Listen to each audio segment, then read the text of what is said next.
balik lagi di channel gue. Nama gue Kinanti Larasati, panggil aja Kinan. Dan terima kasih buat kalian yang sudah mau ngeklik video ini. Dan di video kali ini mau ngebahas soal modus penipuan.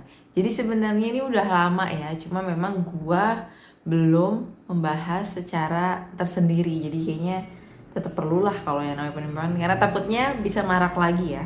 Dan kemarin gue sempat lihat ada YouTuber gitu ya, dia kena penipuan ini ya. Intinya adalah modusnya adalah disuruh bayar pajak dan mengataskan dari Direktorat Jenderal Pajak atau DJP ya, sampai dia harus hilang puluhan juta rupiah gitu.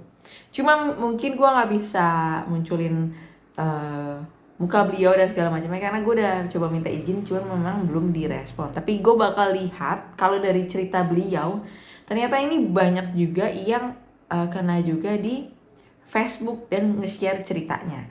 Bahkan dari akun Facebook resmi Direktorat Jenderal Pajak juga udah ngasih nih ya, contohnya seperti ini ya. Ngerinya si penipu ini tuh bener-bener dia itu tahu nama kita gitu ya, tahu nama kita, nama perusahaan, alamat perusahaan, email, NPWP, dan sampai NIK. Ngeri banget kan?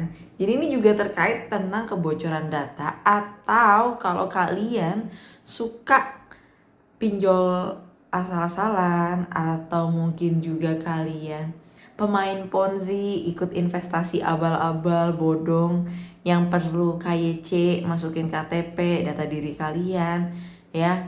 Ini udah renyah banget sama penipu ini, dipakai data kalian untuk akhirnya apa ya, nipu kalian balik gitu ya. Ngeri banget ya, ya terkait kebocoran data ataupun juga ya dari hal-hal simple gitu ya.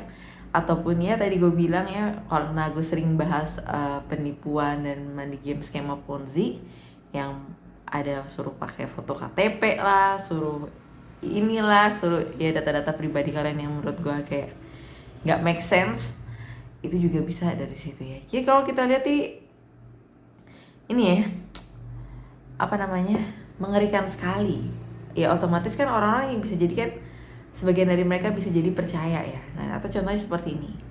Nah, kasus yang gue ambil dari YouTuber ini adalah dia itu dikirimin kayak gini data pribadi gitu ya, terus bayar SPT pajak, dan memang katanya dia tuh belum bayar SPT pajak tahunan. Terus, nah dia tuh disuruh install aplikasi ya. Katanya posisinya tuh kayak apa namanya, install aplikasinya mungkin seperti ini, tapi nanti tuh munculnya seperti aplikasi dari Direktorat Pajak gitu yang muncul ya. Nah ternyata ketika diklik gitu ya, aplikasi ini ya phishing gitu, tidak muncul sama sekali di handphone kalian ya. Kayak apa ya, aplikasinya tuh kayak tersembunyi gitu. Tapi kalau kalian lihat di settingan gitu ya, di aplikasi itu muncul sih, tapi kalau untuk di layar display handphone kalian itu tidak muncul. Nah ini sama kayak penipuan dulu JNE, undangan pernikahan, terus juga apa lagi ya, yang bentuknya APK kayak gini yang mengharuskan kalian untuk install ke handphone kalian, yang akhirnya handphone kalian itu bisa yang namanya udah kayak apa ya, dikontrol dari jarak jauh. Nah nanti si penipu ini akan menyuruh kalian untuk kayak ya mungkin pembayaran mau lewat mana pak, ya kan, pembayarannya misalkan mau bayar lewat m-banking gitu kan, atau mungkin lewat digital apa namanya, wallet gitu ya. Nah nanti kalian masukin password di situ, mereka itu sudah merekam semua aktivitas itu, jadi mereka bisa masuk ke akun kalian ya, udah smooth lah, karena mereka juga bisa mengontrol dari HP kalian gitu. Misalkan nanti kalian masuk ke BCM Mobile misalkan, nanti ada kode verifikasi dikirim ke HP kalian. Nah penipu itu juga udah bisa ngeliat untuk kodenya gitu ya. Jadi dia tinggal ngeliat, oh masukin pinnya selesai, karena si penipu itu sudah ada di dalam handphone kalian. Memang baiknya setelah kayak gitu ya reset total handphone kalian, blokir semua bank-bank gitu ya. Terus juga mungkin wallet digital kalian ganti password semua, bersih-bersih lah pokoknya ya. Karena kalau aplikasi kayak phishing kayak gitu tuh gak terlihat, itu yang bahayanya ya. Gitu. Terus kalau kita lihat lagi nih sama ya, masih modus penipuan bayar-bayar pajak ya. Sedangkan kalau gue sebenarnya gue bayar pajak tapi gue itu selalu nihil ya. Nah gue nggak tahu ya, untuk beberapa orang mungkin bayar pajaknya benar-benar dia membayar gitu ya, harus ada yang dibayarkan. Tapi kalau gue kan bayar pajaknya selalu nihil dan cuma lapor SPT tahunan saja, tidak membayar. Nah ini contoh juga kayak gini ya, saya Bapak Direktur ngapain coba Direktur Jenderal nge-WA masyarakat, ngapain, emang gak punya staff Bapak? Mengimbau kepada dana sebesar untuk dana pembangunan, ditunggu segera ya. Jadi gue berharap kalian bisa lebih hati-hati dengan penipuan apapun ya, baik di dunia maya yang semakin ngeri asli gitu ya, yang mengatasnamakan siapapun dari pihak kementerian, entah dari badan ataupun lembaga, ataupun misalkan dari artis, apapun pokoknya yang penipu ini tuh lihat lagi happening, lagi banyak mangsanya, lagi viral gitu ya, ya mereka bakal pakai modus itu. Jadi memang ada baiknya kalian jangan langsung percaya dan lebih hati-hati lagi ya. Dan kalau gue pribadi gue tuh untungnya gue adalah orang yang paling males merespon telepon merespon WA gitu ya. Jadi gue tipe orang yang ya mungkin itu jadi sebuah keberuntungan. Walaupun di satu sisi ya bos suka marah-marah kalau tidak dijawab teleponnya.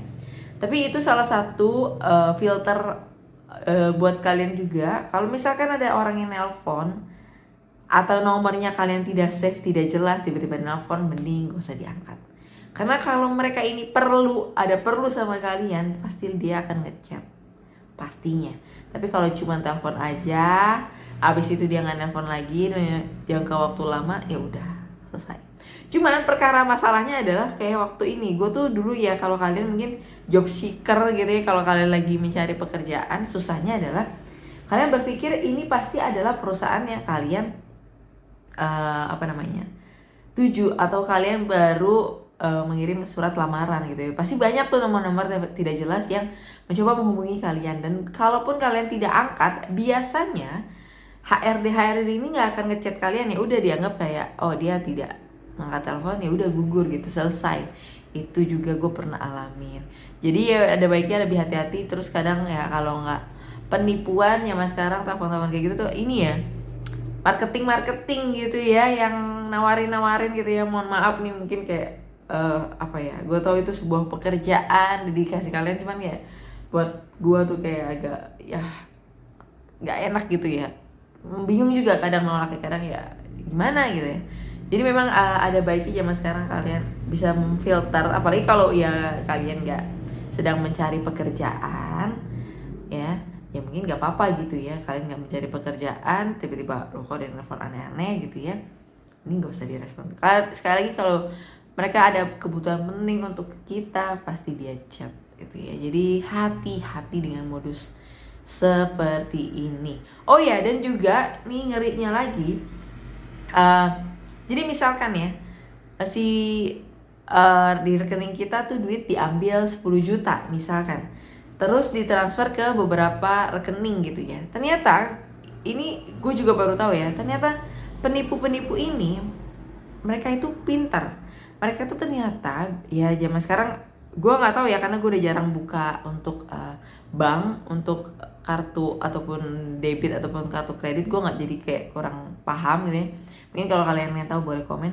Jadi katanya si penipu-penipu ini karena juga banyak orang-orang yang zaman sekarang kayak foto pakai KTP atau nunjukin KTP-nya aja, mereka itu bisa loh buka buku tabungan baru mengatasnamakan orang lain padahal itu bukan orang itu. Ngeri nggak? Jadi zaman sekarang, wah, hati-hati ya dengan KTP kalian, sayangi duit kalian, dan lebih bijak lagi, cari tahu terlebih dahulu, jangan asal percaya di dunia yang zaman sekarang udah kayak wedans ya. Oke, so mungkin itu aja dan sampai ketemu lagi di pembahasan berikutnya. Bye bye.